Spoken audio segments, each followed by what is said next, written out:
Hello, movie! And today we are starting with Season 2 of the Squid Game, where we'll see a lot of death games.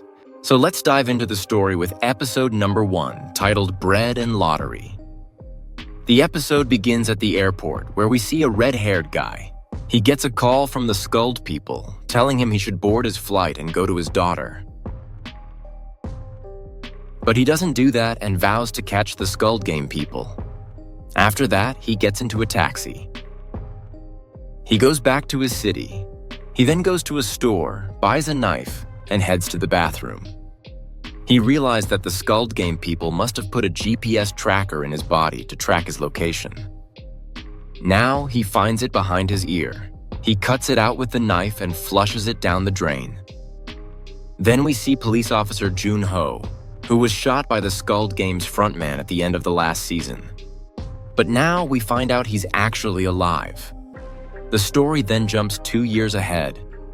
Jung-jae has become a traffic cop and is busy ticketing people without helmets. His senior comes to meet him, and we learn that after regaining consciousness, Jung-jae told his seniors everything about the death games on a private island where hundreds of people die. But since he had no evidence, no one believed him. So Jung-jae has given up and is quietly working as a traffic cop. His senior asks if he remembers the face of the man who shot him, but Jung-jae denies it. In reality, he clearly remembers the frontman's face because it was none other than his brother, In-ho, whom Jung-jae went there to find. Meanwhile, we see a couple looking for a hotel and arriving at the Pink Hotel. But since its signboard was off, they think it's full. In reality, Gi-hun lives in this Pink Hotel. He had installed CCTV cameras all around to ensure no one could enter without his permission. Then his loan shark, Kim, comes to meet him. The same loan shark from whom Gi-hun borrowed money in Season 1. In reality, Gi-hun is searching for the actor from Busan who plays the Jung-jae game with people and then invites them to the Squid Game. We'll call him the recruiter. Gi-hun had put Kim to work finding the recruiter because he has many men who can go to all the stations in the city and find the recruiter. Gi-hun was paying them millions for this job. These were the same winnings he got from the Squid Game. Gi-hun says that 3 years ago, this month, that man cut him off. So now is the best chance to catch him. If the game now, even if it's ongoing, the recruiter will definitely come to cut new players. He tells his men about this. They didn't trust that someone was making them play dead games and that the recruiter was real, but Kim believed him because he wouldn't give them millions for nothing. Along with that, he also noticed that many people borrow money from him and then disappear. So maybe those people go to the Squid Game and die. And Gi-hun also said that if they catch the recruiter, he will give them a full 1 billion won as a reward. Hearing this, everyone agrees to do the job happily. On the other hand, Jung-jae had been searching for that island for 2 years where the Squid Game is played. Every week, he goes out to sea with a boat driver. This boat driver is none other than the man who found Jung-jae floating in the sea and saved his life by taking him to the hospital. They go to see a new island every week, but they haven't found the game island yet.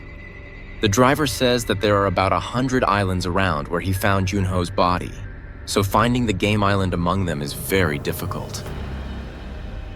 The weather is also bad, so no big ship passes through here.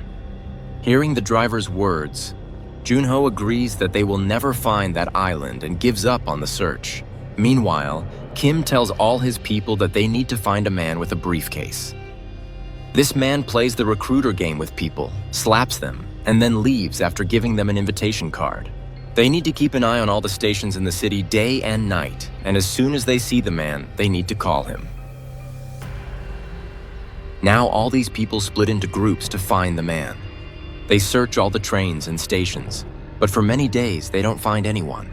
One day, Kim was having lunch with his associate, who we'll call Lee since he doesn't have a name. Then he tells his boss that they've been looking for the recruiter for 2 years but haven't found anyone. Just then, they hear a slap sound and see that the recruiter was right in front of them, playing the recruiter game with a boy. Then he gives him the game invitation card and leaves. They immediately call Gi-hun and tell him. Jae-hoon tells them to follow the man as he's coming there. Meanwhile, the girl who was given the card gets a call from her girlfriend Jung-jae, but she doesn't answer. Her girlfriend was sitting in a hospital, and she also had a school game card and leaves without getting her operation done. After that, the recruiter goes to a store and buys 100 loaves of bread and 100 lottery tickets. Then he goes to a park where many homeless people were sitting. He wakes up a man and tells him that there's bread and a lottery ticket, but he can only take one. The poor man chooses the lottery ticket over bread to try his luck, but it doesn't pay off.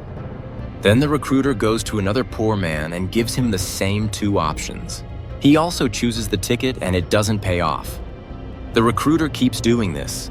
Most people, tempted by money, choose the ticket and very few choose the bread. Meanwhile, Kim and Lee are secretly watching this spectacle.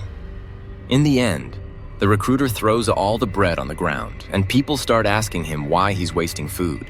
The recruiter says that it's not him wasting the food, but the people who chose the ticket over the food. Then he stomps on all the bread with his feet. After that, he catches a taxi and leaves, and Kim and Lee start following him in another taxi. They keep updating Goon on the location. Meanwhile, Goon is driving fast to get there, but the traffic police stop him. It turns out to be Jun-ho, but he sends a new officer to issue the ticket.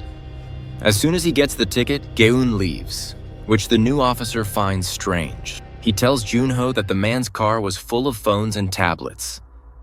Hearing this, Jun-ho gets suspicious and reads Goon's name on the ticket, recognizing him.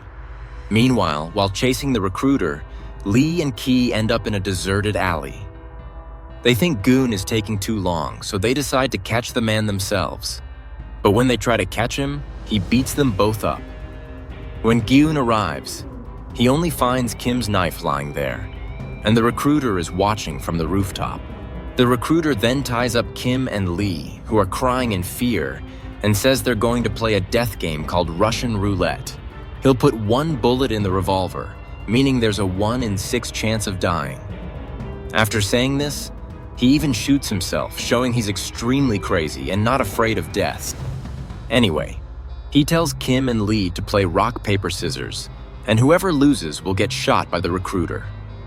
The game starts, and for a long time, no one dies. So the recruiter puts 5 bullets in the revolver instead of 1. Now there's a 1 in 6 chance of surviving. The game starts again, and Lee accidentally plays both hands as rock.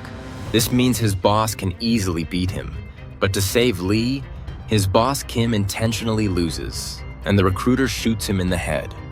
Meanwhile, the cop searching for Goon reaches Kim's hideout and finds out about the Pink Hotel.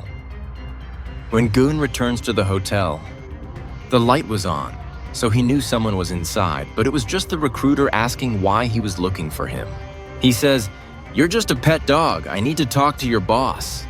The recruiter then explains that he was part of the Squid Game. He used to remove and burn bodies. One day, a gun blast in his hand turned him into a recruiter. He even killed his own father to win a game, and he has no regrets. In fact, he enjoys doing this work. The recruiter now plays Russian roulette with him. In this game, he loads 1 bullet into the revolver. They take turns firing, and 1 out of 6 times the bullet will fire. First, he shoots at himself, then the recruiter, then him again, and then the recruiter. Now it's the 5th turn, meaning the chance of firing is 50. He provokes him, saying, "You can kill me now and end this game," but he doesn't, and the bullet doesn't fire this time either. This means the recruiter's death is certain. He also provokes him, saying, "If you cheat and kill me in the game, it proves you're just a pet dog." But as I said, this man is crazy, and knowing the bullet will fire this time, he shoots himself and dies. And that's where this episode ends. So friends, how did you like this first episode? Do comment and let us know. If you liked the video, please like it and don't forget to subscribe to the channel.